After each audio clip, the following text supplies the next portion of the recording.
क्या यह सचमुच भारत है? 3 फ्रांसीसी छात्राएं जूलिया, मारिया और सोफी पेरिस विश्वविद्यालय की छात्राएं थीं और उन्होंने अपनी स्नातक की पढ़ाई पूरी होने के उपरांत एक यूरोपीय यात्रा की योजना बनाई।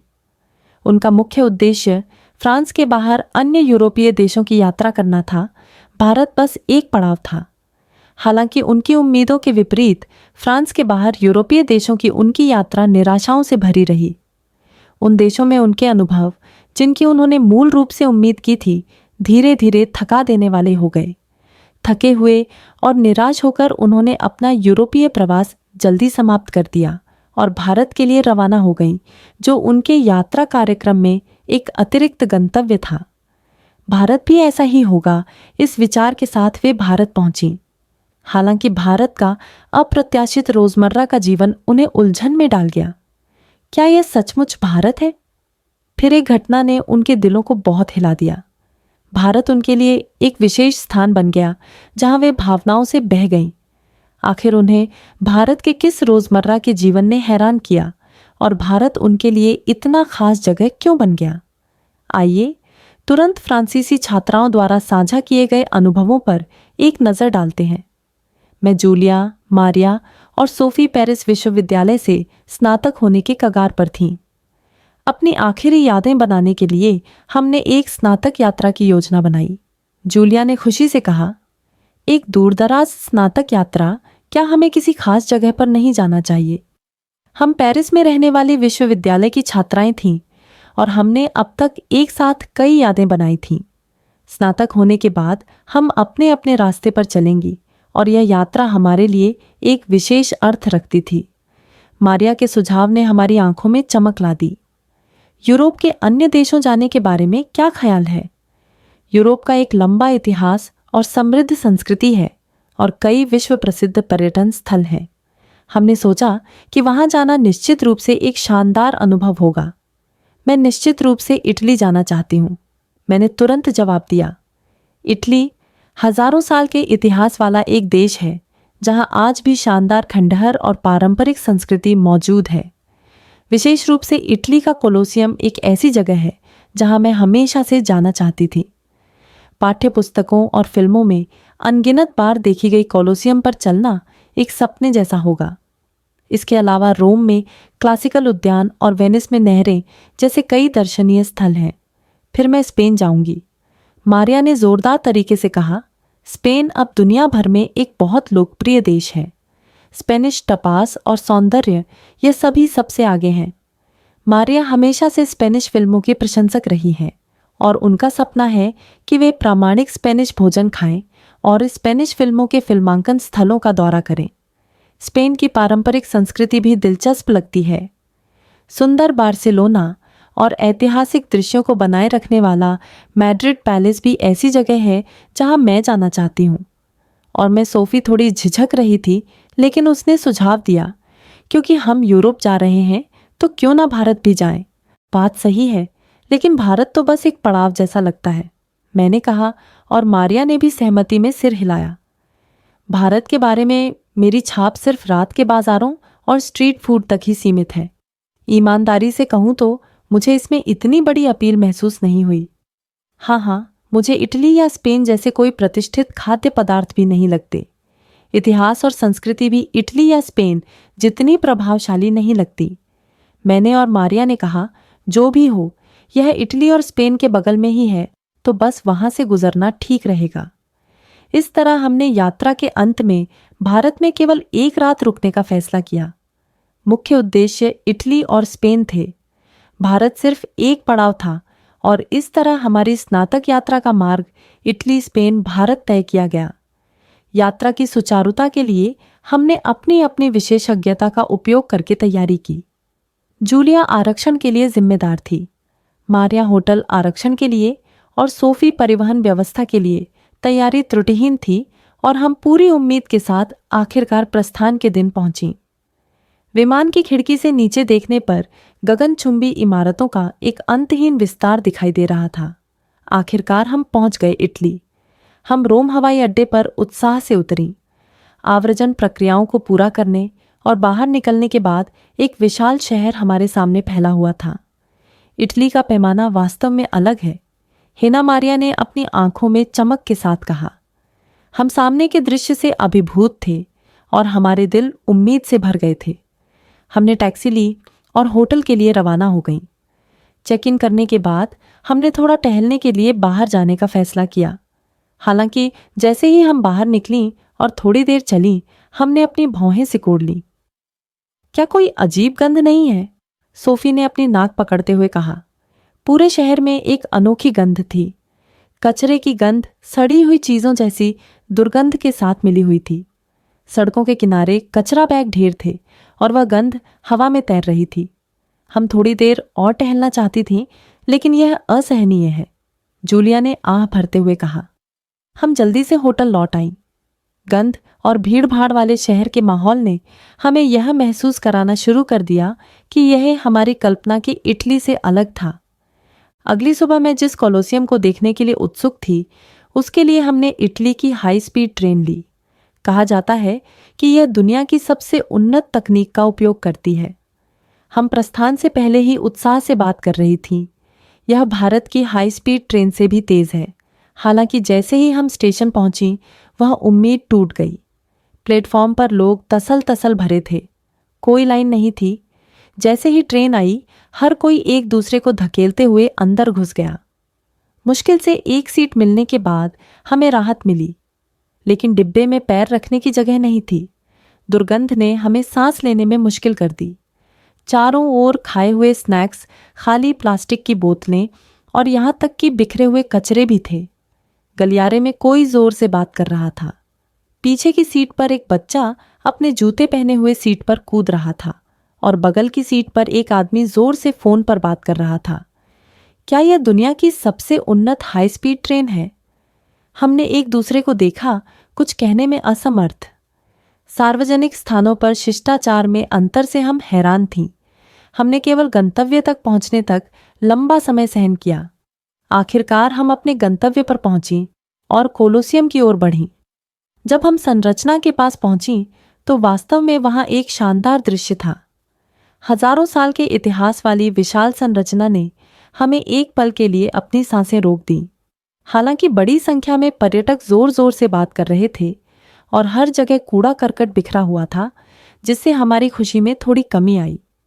हम तस्वीरें लेना चाहती थीं, लेकिन इतने सारे लोग थे कि हम आराम से तस्वीरें नहीं ले पाईं। इससे भी बदतर स्थानीय पर्यटक हमें उत्सुकता से घूर रहे थे और अचानक हमारी तस्वीरें लेना चाहते थे। हम एक प्रसिद्ध जगह घूमने आए थे, लेकिन हमें ऐसे देखा जा रहा था जैसे हम कोई अजीबोगरीब जानवर हों। इटली बस बहुत हो गया है, मारिया ने फुसफुसाते हुए कहा। हमारे दिलों में उम्मीद और वास्तविकता के बीच के अंतर से बहुत निराशा हुई। पाठ्य पुस्तकों और फिल्मों में हमने जो इटली देखा और कल्पना की थी, वह वास्तविक अनुभव वाले इटली से बहुत अलग था।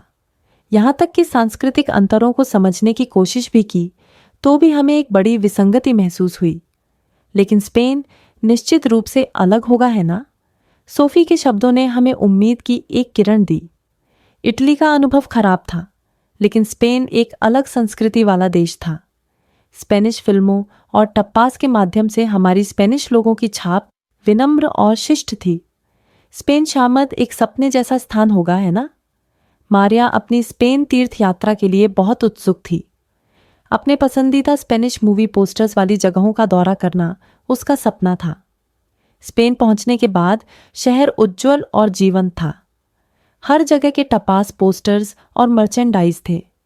साफ सुथरी सड़कें हमारी उम्मीदों को और बढ़ा रही थीं। वाह, ये वास्तव में एक स्पेनिश फिल्म की दुनिया जैसा है। मारिया ने खुशी से तस्वीरें लेना शुरू कर दिया, हालांकि वह उम्मीद जल्दी ही टूट गई। प्रामाणिक स्पेनिश भोजन का स्वाद लेने के लिए हमने एक प्रसिद्ध स्पेनिश रेस्टोरेंट के लिए टैक्सी ली। ड्राइवर को रेस्टोरेंट का नाम बताने के बाद उसने मुस्कुराते हुए हमसे पूछा कि क्या हम पर्यटक हैं। हाँ, हम स्पेनिश भोजन खाने के लिए बहुत उत्सुक हैं, सोफी ने जवाब दिया। उस समय हमें ड्राइवर की मुस्कान के पीछे छिपी बुरी मंशा का पता नहीं चला। स्पेनिश रेस्टोरेंट पहुंचने के बाद टैक्सी मीटर पर एक असामान्य राशि दिखाई दे रही थी। यह स्पष्ट था कि हमें एक लंबा चक्कर लगाया गया था और पर्यटकों के लिए अधिक शुल्क लिया गया था, ड्राइवर ने दावा किया कि यह सामान्य था और हमें अनिच्छा से भुगतान करना पड़ा। हम पूरी तरह से ठगी गई थीं। गुस्से को दबाते हुए हम रेस्टोरेंट में चली गईं। कर्मचारियों ने गर्मजोशी से हमारा स्वागत किया। हालांकि जब हमने वेजिटेरियन डिश ऑर्डर करने की इच्छा व्यक्त की तो कर्मचारियों का रवैया 180 डिग्री बदल गया। क्या मतलब है कि आप मीट नहीं खाएंगी? स्पेन आने का क्या फ़ायदा है? बस इसे खाओ, ये स्वादिष्ट है। सभी स्पेनिश लोग इसे खाते हैं। ऐसा लग रहा था जैसे हमने कुछ बहुत ही असभ्य बात कही हो। बड़े ही हमने धैर्यपूर्वक अपने कारणों को समझाया। कर्मचारियों ने अभी भी मीट डिश की जोरदार सिफारिश की। उन्होंने हमारी पसंद को समझने की बिल्कुल भी कोशिश नहीं की। इस रवैये ने हमारे दिलों को चोट पहुंचाई। आखिरकार हमने हार मान ली और रेस्टोरेंट छोड़ने की तैयारी कर रही थीं जब एक अविश्वसनीय घटना हुई। हमने बिल्कुल भी कुछ भी ऑर्डर नहीं किया था, फिर भी हमसे भुगतान करने के लिए कहा गया। मजाक मत करो, हम भुगतान नहीं करेंगी। हम फिर कभी इस रेस्टोरेंट में नहीं आएंगी। मारिया गुस्से में दुकान से बाहर निकल गई। जैसे ही हम दुकान से बाहर निकली, सोफी अचानक रोने लगी। मैं थक गई हूं, मैं बहुत उम्मीद कर रही थी।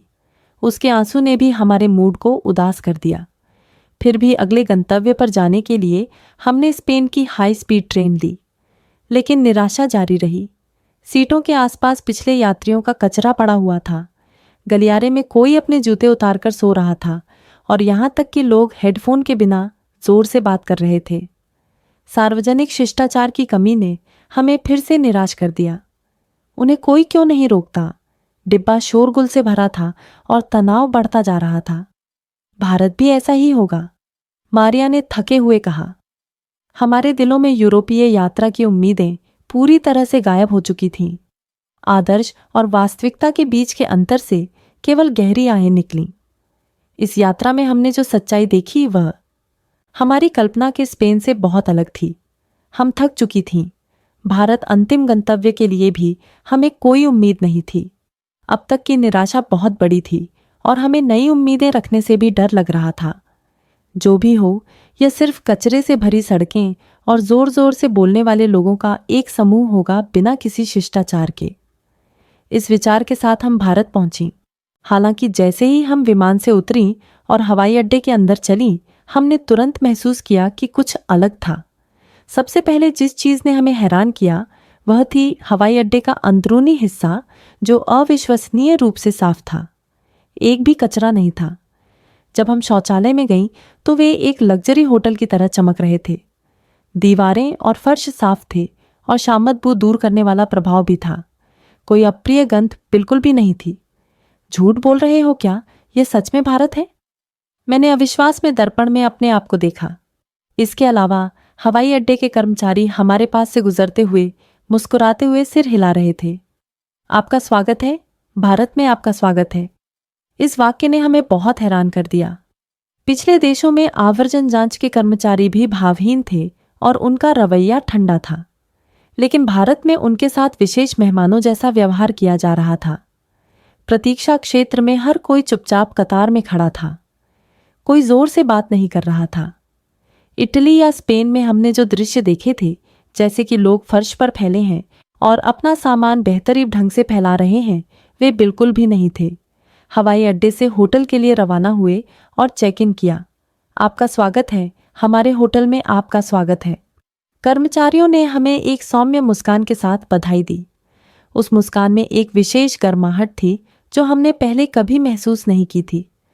होटल के कमरे में प्रवेश करते ही हमें एक और सरप्राइज मिला। कमरे में ताज़ा फूलों का गुलदस्ता रखा था और बेड पर चॉकलेट्स रखी थीं। यह छोटी छोटी बातें हमें घर जैसा महसूस करा रही थीं। अगली सुबह हमने स्थानीय बाजार घूमने का फैसला किया। इटली और स्पेन में बाजारों में जो गंदगी और शोरगुल देखा था, उसकी वजह से हम थोड़ी हिचकिचा रही थीं, लेकिन जैसे ही हम बाजार पहुंची, हम दंग रह गईं। सड़कें साफ थीं और दुकानदार मुस्कुराते हुए ग्राहकों का स्वागत कर रहे थे। एक दुकानदार ने हमें देखा और कहा, बहन क्या चाहिए, चाय पिएंगी? हमने सुना था कि भारत में महिलाओं के साथ बहुत बुरा होता है, लेकिन यहाँ तो सब इतने सम्मान से बात कर रहे हैं। मारिया ने पूछा, अंकल क्या यहाँ सब एक दूसरे का सम्मान करते हैं? दुकानदार बोले, जी हाँ, भारत में हर कोई मेहमान को भगवान मानता है और महिलाओं की इज्जत सबसे ऊपर।